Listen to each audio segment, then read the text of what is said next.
Thank you so much for joining the We Don't Play podcast show all the way from Arizona. Bree, what's up? How are you? What's up? I'm good. How are you? I'm good. Thank you so much for joining us today.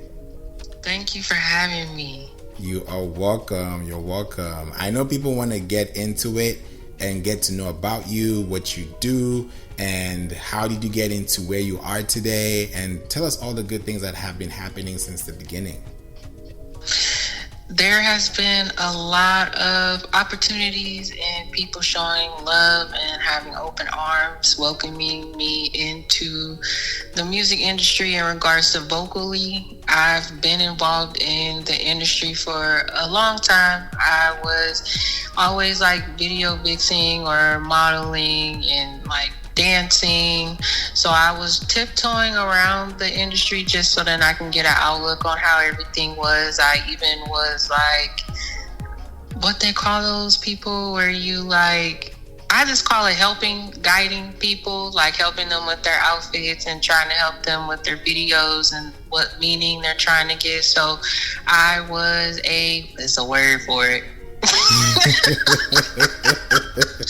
Let it out. I was one of those people who was just helping, giving them my energy, and was behind the scenes primarily.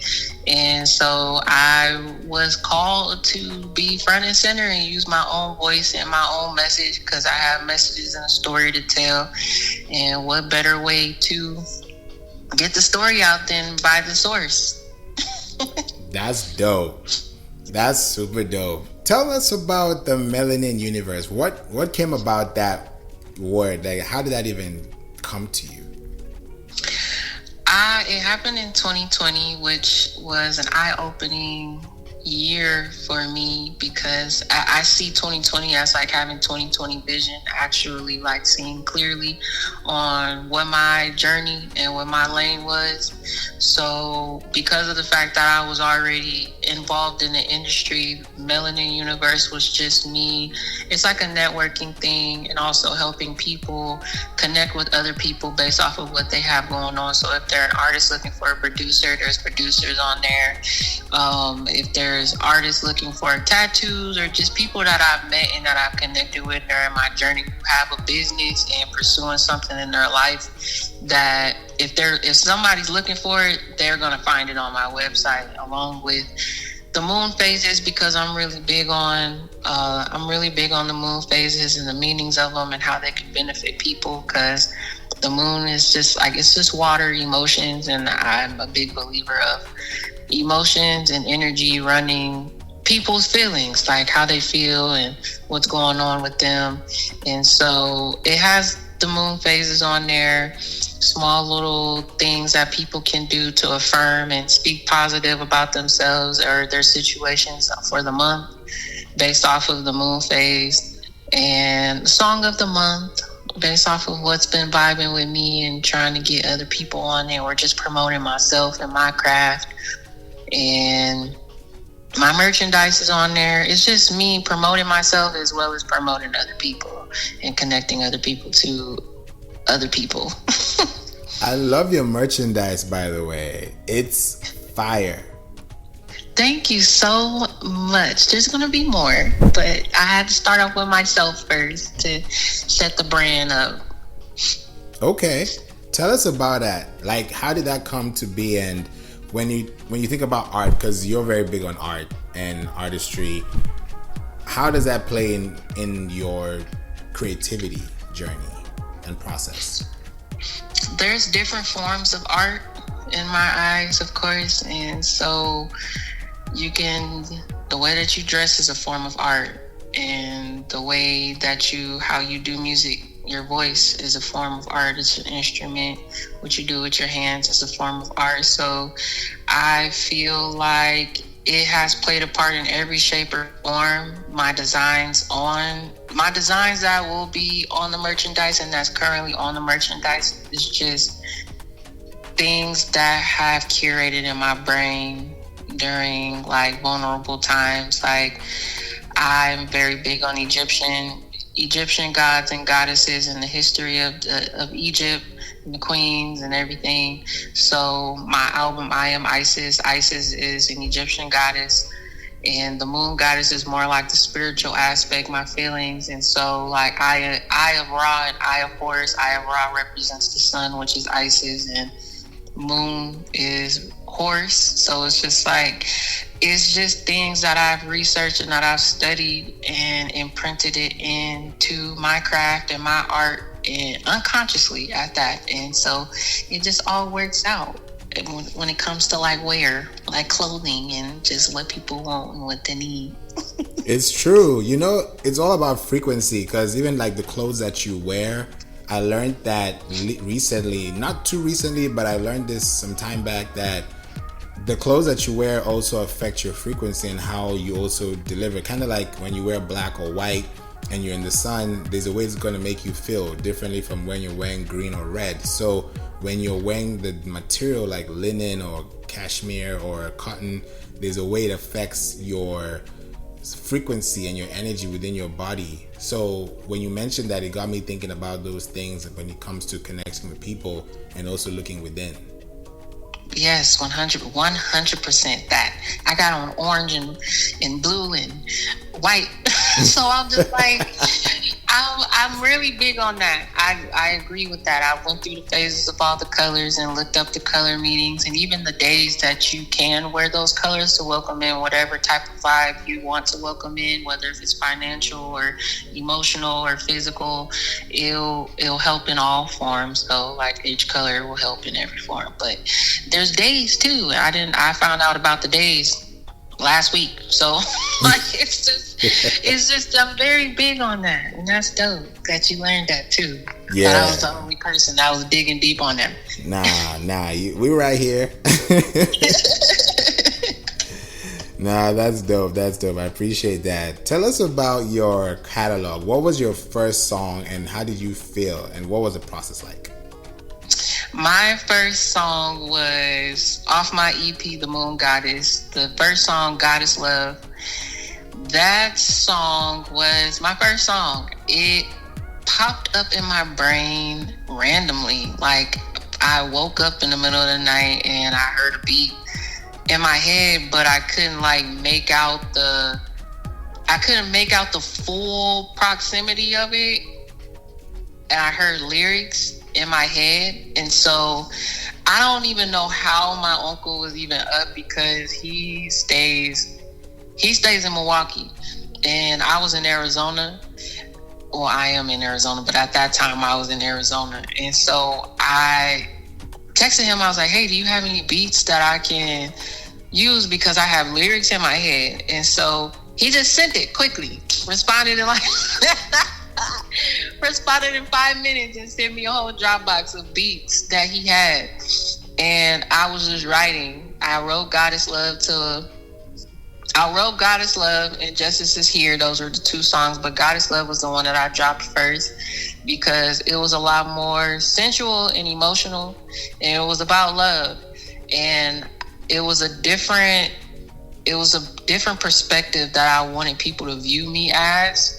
People view me as like a hard individual, like, don't mess with her, don't play with it, don't do none of that, like, because she on that type of time. That's how people view me. And so I just wanted people to view me in a more feminine, like how I am as a feminine woman, grown, and how I am, and just open up that part of me that not a lot of people see. And so that was the first song that I dropped.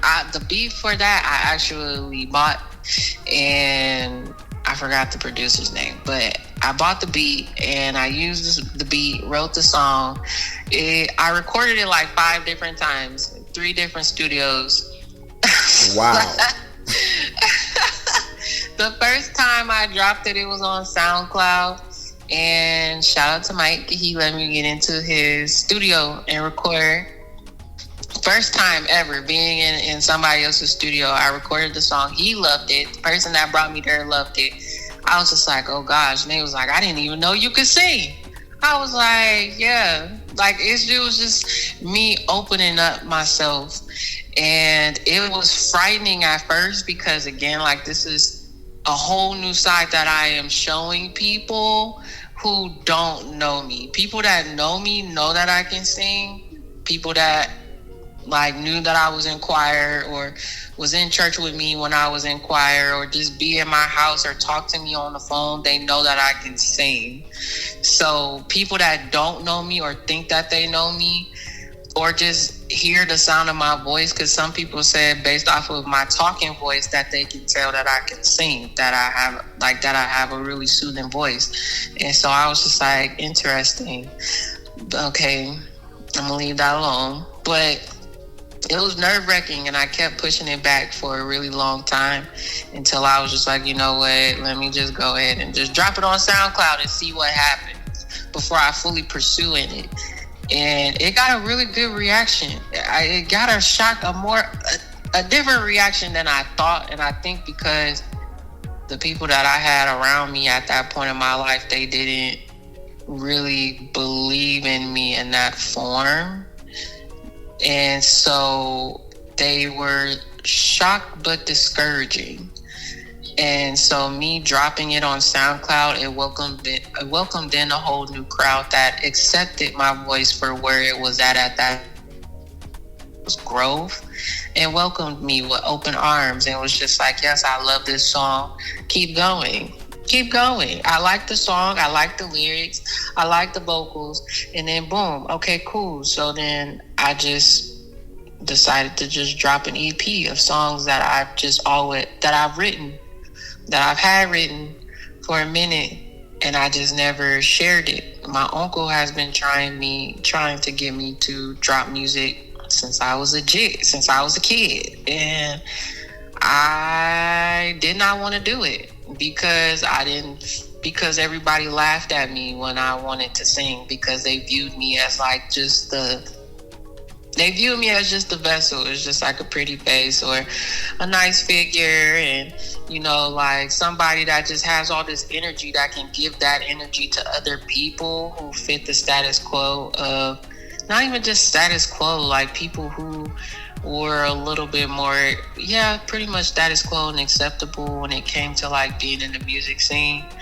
And me, like, they just had me in this box of, I just need to be in videos. I just need to smile for a camera. I just need to dance behind the videos or help other people figure out their stuff instead of me just being front and center and doing it myself. Or people laughed at me about that. People said that I wasn't going to make it because I kept flip-flopping careers and a whole bunch of hoopla. But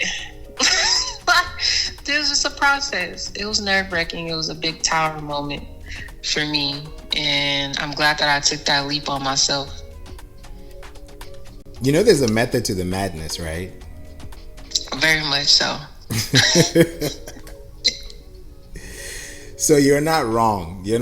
And I think all these things that you went through, all these things that people said, you use them. And I always say it like this: whenever something negative happens, I use it as a negative film, because I know that negative film is going to turn into a good memory picture that I can take from and still move on, because that picture is in the past. 100%. I'm really big on alchemy. Well, for anybody that don't know what alchemy is, I'm very good at turning a negative into a positive. I can't say bad words on here, huh? You can. Okay.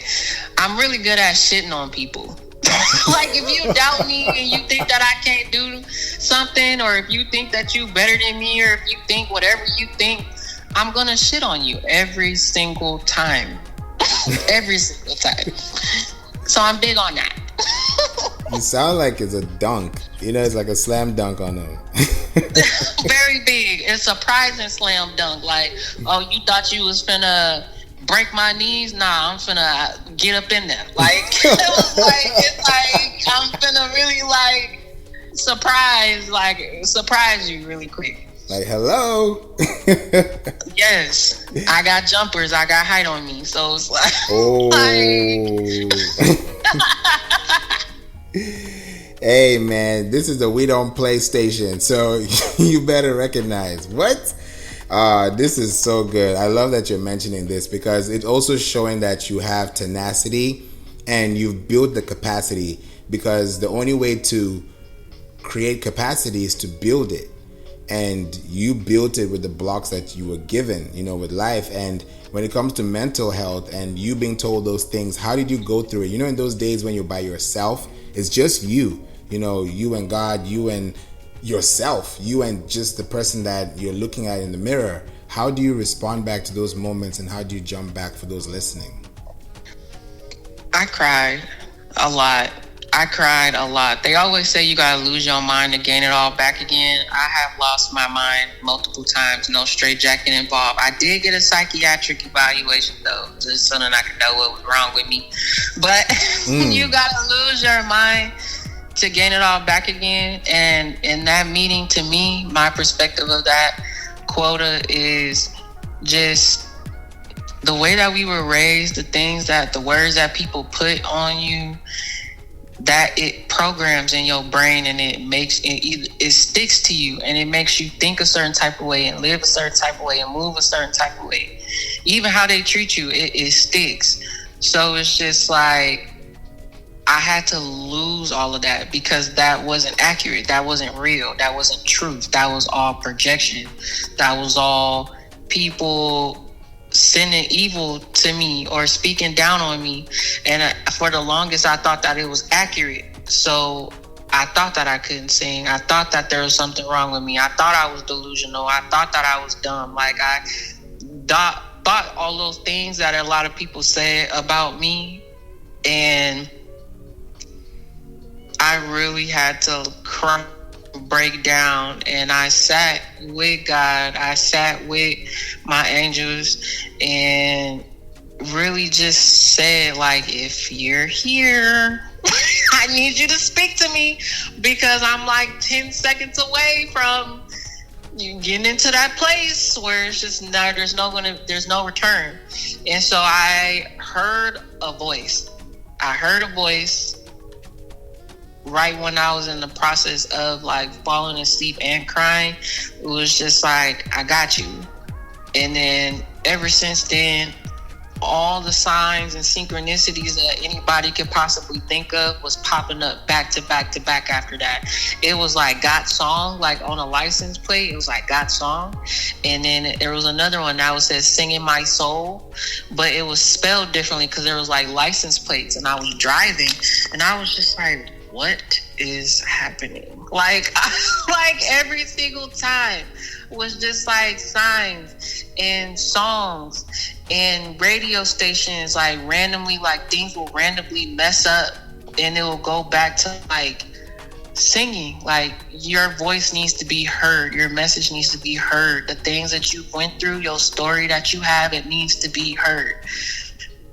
I always said when I was a kid, when they asked me, even when I was like a preteen to like early adult, 21, 22, they asked me what I wanted to do when I grew up. And I said that I wanted to heal the world in whatever way that I'm destined to. And I was doing it behind the scenes based off of where I was at. And I still got pushed front and center to sing, even though I did not want to, because that's a whole nother form of vulnerability that, for one, you need to mature and you need to grow and you need to study and you need to train and you need to do a lot to be able to do music. And sometimes music makes me cry. Dancing doesn't make me cry. Dancing makes me happy. But music makes me cry. It makes me sad. When I write, sometimes it makes me sad because I'm actually speaking about real experiences and real feelings that I've had. And so that's a whole nother side of vulnerability. I am a real one. Ain't nobody crying over here. Like that's how I was viewed. That people were surprised that my feelings got hurt, because I was always the strong one. I was always the one that didn't look like she went through all these things, because I was raised a certain type of way where you got to keep it right and you got to keep it tight. Nobody needs to know what you're going through besides you. And so I always lived by that. And so when I got called to do music, I was like, shit. Like, purely like, oh my God, no. No, all the YouTube videos that I would see, all the emails that I would randomly get when I wasn't even doing anything. It was just all about music. People kept asking me to get on features with them, and I haven't dropped not one lick of a song. So I was just like, why are you guys doing this to me? And I just kind of just gave up on running away from my calling, because it's like I prayed for this. I cried to try to figure out what it was that I needed to do, that I was called to do, and you're putting it dead smack in my face, and I don't like it. So so I had to lose my mind. Even now, I'm about to be 30, I had to lose my mind and just be like, why am I afraid of putting myself out there because of what people made me feel like when I wanted to put myself out there, how they made me feel. And it's just like layers to just breaking down and growing into a rose or a flower, a beautiful flower, and being okay with that and not being afraid of that, because my granny passed away in 2020 and my granny don't play about me. So whatever I end up doing in my life, I know that my granny, my people that have passed on, that watch over me and make sure that I'm okay, they don't play about me. God don't play about me. So it's just like, I'm gonna be good regardless, whether if it's with music, modeling, whatever the case may be. But I have to tell my story vocally. I can't keep running away from that. Facts. And you know, your story is what people are going to use to reflect on themselves. And that's why I love listening to this. And I know a lot of people have learned a lot from your story, and giving people that effect that makes them think back and reflect on what they do with their time as well. And speaking of time, what would you tell your younger self? And then what would you tell your future self? I would tell my younger self to not allow people's traumas and projections to change you. But then, well, hold on, because the things that I went through in my life, it molded me into the person that I am. So it was things that I needed to go through, but just don't dwell on it for too long. I think that was my problem, is that I dwelled on it for too long, and it really held up a lot of things. And so the message that I would say to my younger self is, don't dwell on the things that have happened to you. Feel your feelings. Give yourself 48 hours to feel your feelings and snap out of it. My future self is keep stepping on they necks. Like, just keep stepping on them with your heel and twist your ankle around and just keep stepping on them. Because, yes, just keep stepping on them. Do it for your family. Do it for yourself. Make sure you prioritize yourself and your mental health, and don't people please for any given reason. Don't people please. I love it. I love it. That this is real. This is real information right now, because it's like when you get this information and you tell yourself that you're gonna keep yourself accountable, and that's when you're able to really see like what's really important, because you're looking at the future, and the future starts with your today. And I love that you're able to give that insight. So I really appreciate you for being with us today.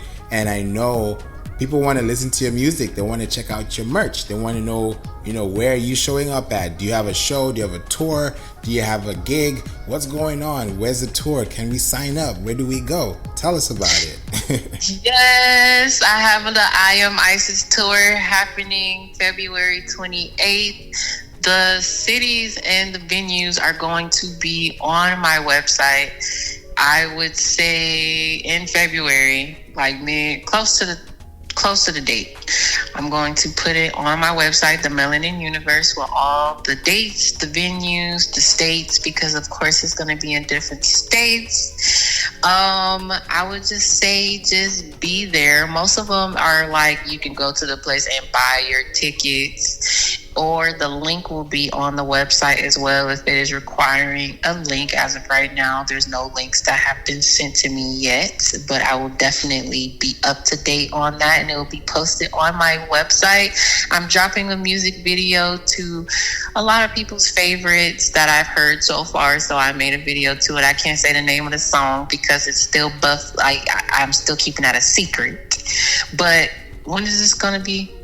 Oh, well, whatever. It'll be dropped on YouTube on my birthday, January 29th. So keep an eye out on that. My songs are on all platforms. So definitely check that out. And don't be afraid to message me and comment and like and tell me what you like about it. Tell me what needs to improve. I'm definitely open to constructive criticism, of course, because I'm always evolving. So definitely check me out, peep me out, and let me know what's up.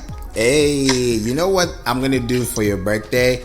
We're gonna do this drop the day before your birthday, so happy birthday in advance. Woo!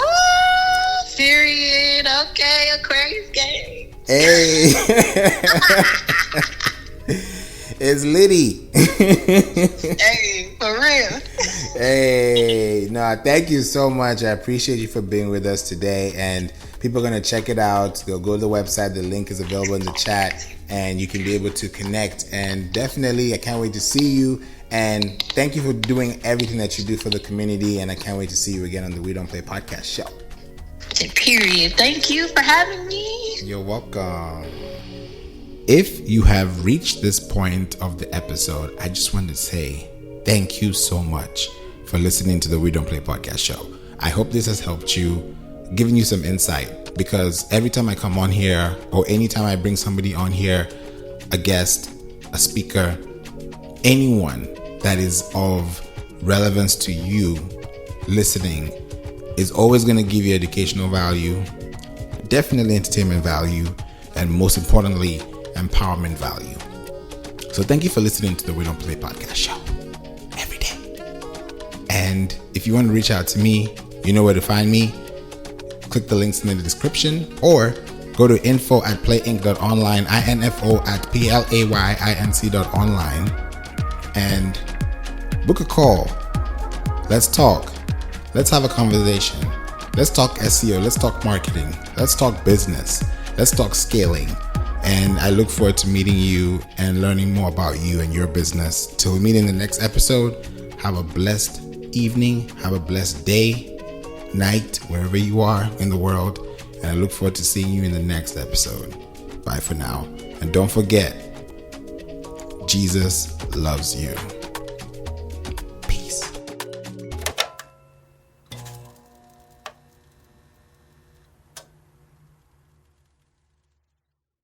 At Arizona State University, we've made online education better, smarter, and more personalized, so you can go further in your aspiring field. I decided to pursue medicine once I realized that ASU did have the online program for biological sciences. You're still required to learn the same curriculum. You're still being tested on the same content that anyone would be tested on in person. The comprehensiveness of the program prepared me so well for medical school. Explore over 350 plus programs at asuonline.asu.edu.